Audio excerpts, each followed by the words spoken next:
সুখ জিনিসটা এক একজনের কাছে এক এক ধরনের। আপনি যদি ছোট ছোট জিনিসের ভিতরে সুখ খুঁজে নেন, তাহলে মূলত আপনার ভিতরে হতাশা, কষ্ট অনেক কম হবে। যেমন আমি যদি বলি যে এই যে প্রচণ্ড শীত, কিছুদিন ধরে কি পরিমাণ শীত, রোদ বলতে গেলে ওঠেই না, তার ভিতরে আমি যখন আমার বেডরুমে বসে রোদ পাইতেছি, হঠাৎ করে আমার কাছে খুব অন্য ধরনের একটা ভালো লাগা কাজ করতেছে। আমি এই জিনিসটা ক্লিক করছি যে না, আসলেই এটা একটা সুখের ছোঁয়া।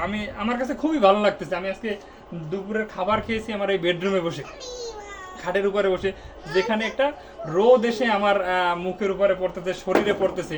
সুতরাং আলহামদুলিল্লাহ আমার কাছে খুবই ভালো লাগতেছে।